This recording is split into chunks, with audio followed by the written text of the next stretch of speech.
이 감찰방해에 대해서 대검찰청 감찰본부 설치 및 운영 규정에 따르면 감찰본부장의 조치가 현저히라는 말이 중요하죠. 현저히 부당하거나 직무의 범위를 벗어날 경우에만 중단시킬 수 있습니다. 그런데 이 상황이 지금 보면 현저히 부당한 것으로는 보이지 않는다라고 판사도 인정했어요. 그래서 감찰 방해 사유는 이름 소명이 되었다고 볼 여지가 있다.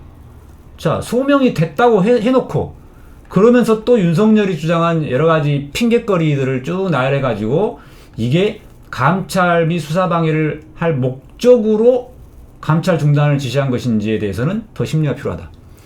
자, 이건 또 뭔 소리입니까? 감찰 방해냐 아니냐 이것만 따지면 되는 거예요.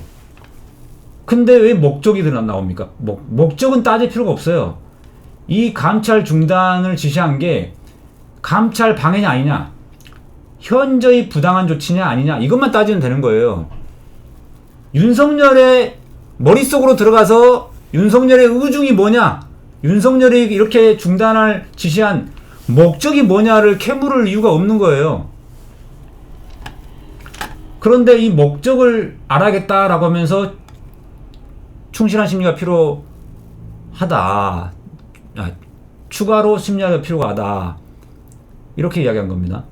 근데 말로만 충분한 심리가 필요하다라고 하는 것이지 실제로는 윤석열의 변명을 더 많이 들어봐야겠다. 그리고 집행정지를 먼저 내려버렸어요. 그럼 윤석열이 말이 맞다는 걸 전제로 깐 거죠. 이 결론은 집행정지를 해서 윤석열이 말이 맞다고 손 들어줘 놓고 여기다가는 마치 윤석열의 변명거리에 대해서도 더 충분한 심리가 필요하다 이런 식으로 말이 논리적으로 모순되는 이야기를 써놨는데 이 말은 결국은 앞으로 7개월 동안 재판을 질질 끌면서 윤석열의 변명거리들을 법정에서 계속 재생산하게 해주고 그것이 언론을 통해서 계속 나가게끔 하겠다라는 거죠. 그런 의도가 숨겨져 있는 겁니다. 그 다음 수사방에 대해서는 아예 소명이 안 됐다라고 해버렸어요. 자, 수사방에 대해서는 소명이 안 됐다라고 해가지고 별 내용도 없어요. 그래서 제가 여기서는 분석을 안 해놨고 수사방에 대해서는 아예 분석할 것도 말 것도 없어요. 내용이 없어요, 아예. 자, 그래서 이 부분에 대해서는 징계의결서를 보면 됩니다. 징계의결서에 분명히 수사방에 대해서 애시당초에 회피를 했어야 되고, 왜? 징계 혐의자인 윤석열은 한동훈과 매우 가까운 측근 위치에 있고, 그렇기 때문에 스스로 회피를 해야 되는 건데, 자기가, 서울중앙지검의 공문, 그리고 회피했어야 되는데, 회피를 안 하다가, 나중에, 2020년 6월 4일날, 한동훈의 관여 사실이 밝혀진 이후에, 중앙지검의 시험한 공문 등을 통해서, 그때서야 포기를 해놓고는, 그러면서 대검 부장회의 의견을 따르겠다 이렇게 해놓고는 갑자기 아무 이유도 없이 전격적으로 이 대검 부장회의 의견과 달리 이걸 철회를 해가지고 전문수사 자문단 소집을 강행했던 거잖아요. 그렇기 때문에 이거는 명백히 수사 방해가 맞습니다.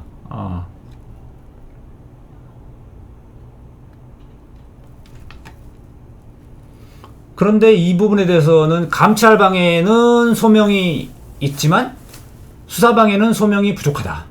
이렇게 두 가지를 다르게 봤는데 이게 한 몸이에요, 한 몸. 자기 측근인 한동훈에 연루된 사건이고 한동훈과 2000번이나 되는 카카오톡 메시지 주고받았고 여기 나오죠? 2020년 2월부터 4월까지 2700여 회. 그리고 MBC 보도가 나오고 그때로부터 4월 7일까지 8일 동안은 110회나 나와. 110회나 되는 통신을 주고받았어요. 이거 자체로 이미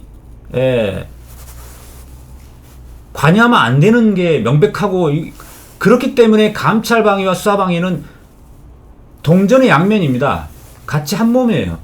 근데 감찰방해는 소명이 있다고 하면서 수사방해는 소명이 없다.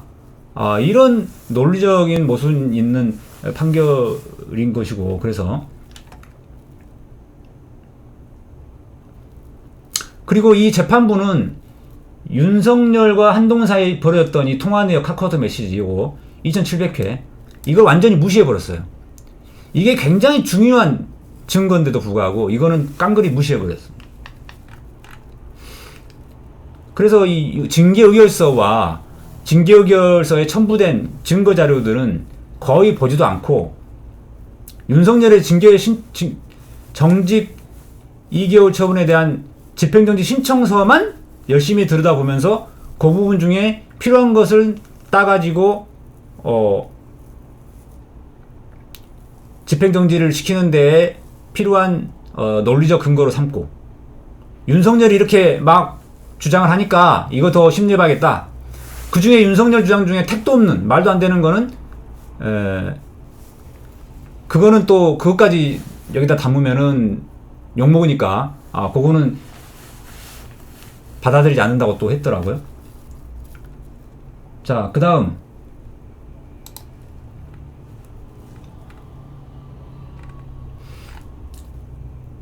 정치적 중립 의무와 관련된 부분에서 제가 지난번 징계결서에서 분명히 분석하면서 말씀드렸듯이 국민봉사 이게 중요한 게 아니다. 이게 아니라 그 다음에 이어졌던 그 봉사에 정치하는 것도 포함됩니까? 라는 질문에 대해서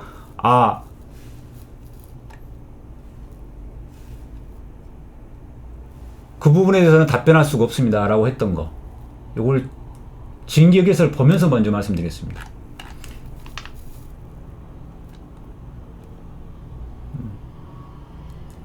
그 방법에는 정치도 들어갑니까? 지금 말씀드리기 어렵습니다.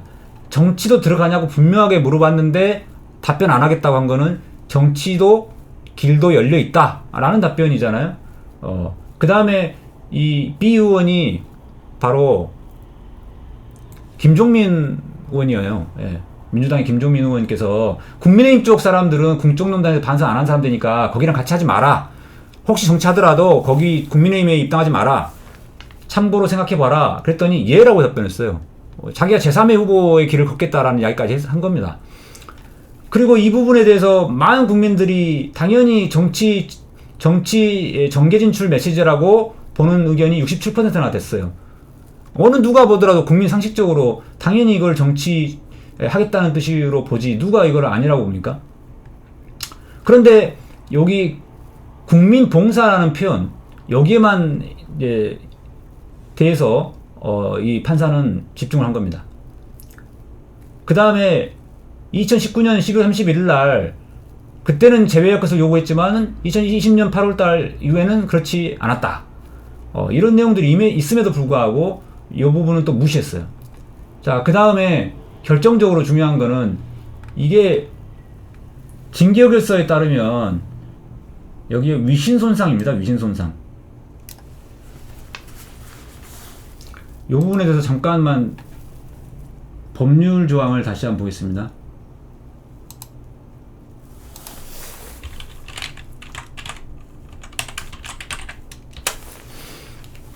방금 이 법무부에서 이 징계결서에 보셨듯이 이 부분은 검찰청법 43조를 위반한 때라고 해서 징계사유를 삼은 게 아니고 직무 관련 여부에 관계없이 검사로서의 체면이나 위신을 손상하는 행위를 한 때, 자, 위신 손상이에요.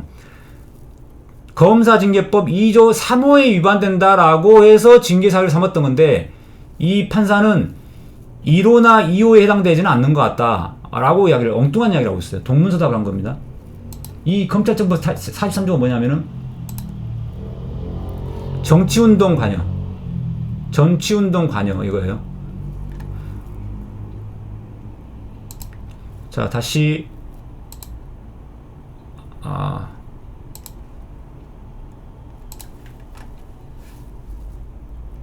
인터넷 화면으로 돌아가서요.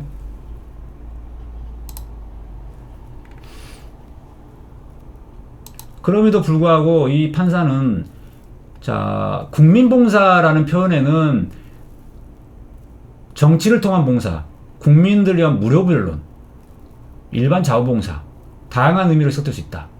그것은 퇴임 후 행보에 따라서 밝혀진다 라고 판단했어요. 제가 분명히 국민봉사가 중요한 게 아니다 라고 분명히 말씀드렸고, 그 다음에 김도우 의원이 그 봉사에 정치도 포함되냐라고 명백히 물어봤는데 거기에 대해서 답변을 안 했기 때문에 여기 봉사에는 정치를 통한 봉사라는 뜻이다 라고 누구나 쉽게 할 수 있는데, 이 부분은 무시해버리고 이 국민봉사에 다양한 의미가 있다, 이렇게 윤석열의 주장만 딱 나열해놨어요. 그 다음에 다수 언론 및 국민이 정치활동에 대한 의사로 표시되는데 고의 가실이 있음을 뒷받침할 소명자료가 없다. 분명히 2020년 8월부터 여론조사에 대해서 아무런 자기 빼달라라고 말을 하지 않았고 조치를 요구하지도 않았고, 2019년도까지만 해도 그런 조치를 했는데 그 다음부터는 안 했단 말이죠. 그럼 이게 과실이 있는 거잖아요. 책임이 있는 건데 책임이 있다고도 보기 어렵다. 이 책임이 없다고 좀 주장하고 있어요.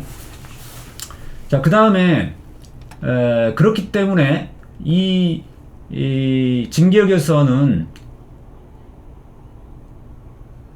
검사징계법 제2조 1호가 아니라 제2조 3호를 제시했다, 위신 손상이다 라고 해서 징계사를 제시했는데, 이 판사는 1호 해당되지 않지 않느냐. 자, 1호에는 해당 안 된다.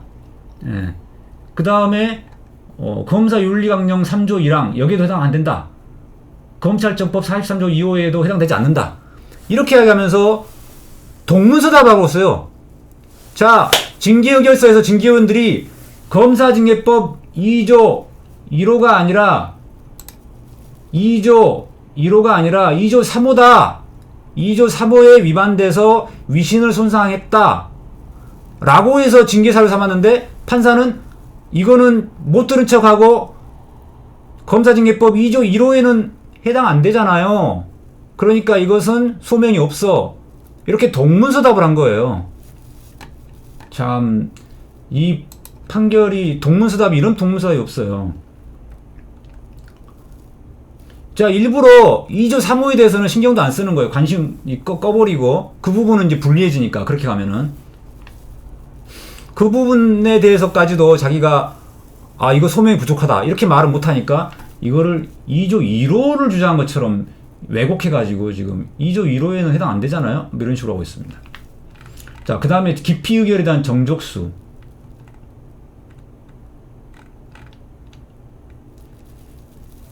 기피 신청 받은 의원을 퇴장시킨 후에 나머지가 3명밖에 안 되니까, 그러니까 재직의원 가반수가 안 돼서 이것은 위법하다라고 봤습니다. 자, 이것도 엉터리인데요. 요 판단을 하면서 제시한 판결이 98-42547 대법원 판결을 제시했어요. 그런데 이 판결을 찾아보면은 이 판결은 여기에 해당되질 않아요. 이 사안이 아니고 다른 사안에 해당되는 건데, 기피 의결과 관련된 판결이긴 하지만 다른 부분을 제시한 것이고, 또 오히려 재적위원 가반수의 출석이면 된다라고 했어요. 근데도 엉뚱하게 이 판결을 제시하면서 마치 이 판결에 의하면 이 3명이니까 과반수가 안 돼서 이거는 부적법하다라고 이 판결에서 제시한 것처럼 판례를 왜곡한 거예요. 이 판례를. 자, 무슨 뜻이냐면, 다시 한번 설명하냐면, 개별적으로 기피 신청을 받은 A, B, C, D, E가 있을 때, 그 중에 기피 신청 받은 분들이 빠지고, 그 다음에 심재철 국장이 회피해서 빠지다 보니까 4명밖에 안 남았잖아요. 근데 4명 중에 기피 신청을 받은 사람도 빠지면 3명만 남아서 3명끼리 이제 찬성을 했다 이거죠. 기피 의결 기각을 했다 이거죠. 그러면 과반수인 4명이 의결에 참석해야 되는데 3명밖에 없으니까 요거는 재적위원 가반수에 해당되지 않아서 기피 의결이 부적법하다, 이렇게 이야기한 거, 이렇게 이제 판단한 거거든요. 하지만 피신청인 측은 이 의사 정족수, 여기에 출석위원회는 포함시키고 의결 정족수에만 빠지는 거다, 이렇게 주장했는데, 이걸 받아들이지 않은 거예요. 자, 이쪽에서 제시한 이 판결을 한번 보겠습니다.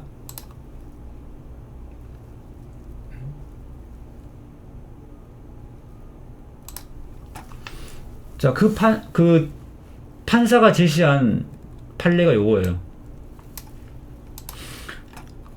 자, 이 판례는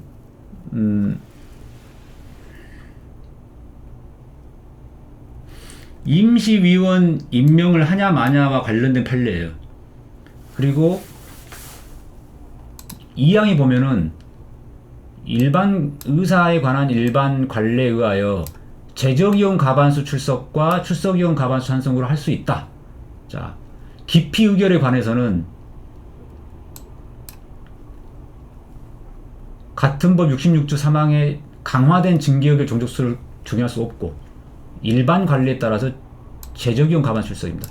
자, 그러면은 재적위원 7명 중에 5명이 출석한 상태였거든요. 5명이 출석했으니까 여기에 충족되는 거예요. 그 중에 2명이 회피하거나 기피 신청을 당했기 때문에 빠진 상태에서 5명 출석위원 중에 3명이 찬성한 겁니다. 그러니까 여기에 아무런 문제가 없고 이 판례는 오히려 재적위원 과반수의 출석만 되면 된다라는 것을 명확하게 설치하고 있기 때문에 이 판례에 따르더라도 오히려 이 징계위원회의 기피 의결은 적법한 것이 되는 겁니다. 근데 엉뚱한 걸 이게 여기다 갖다 붙이면서 마치 이 판례에 따르면 이게 부적합한 것처럼 이런 걸 보고 판례를 기계적 적용했다라고 표현하죠. 판사들이 이런 식으로 판례를 기계적으로 적용하는 경우가 많아요. 그냥 갖다 붙이는 거죠. 이 판례는 여기에 해당되는 사안이 아니고 오히려 지금 법무부 징계위원회의 기피 의결이 정당하다는 것을 증명하는 판결인데 여기를 여기다가 부적법한 근거로 삼고 있어요. 자, 그 다음에 나머지 뭐 이런 절차 위반 주장들은 다 배척했습니다. 그래서 한마디로 말하면은 이 홍순욱 판사는 이 징계 절차의 중에 윤석열 측이 제기하는 징계 절차 하자들을 대부분이 다 말도 안 되는 거다 보니까 다 기각하면서 배척하면서 기피 의결 부분만큼은 다 배척하면 너무 심하고 다 배척해버리면 이게 집행정지를 못 하잖아요. 이 집행정지를 하겠다는 결론을 미리 내려놓고 거기에 따른 이유를 구성하느라고 이 기피 의결은 부적법하다 라고 판례를 왜곡해서 갖다 붙인 거예요.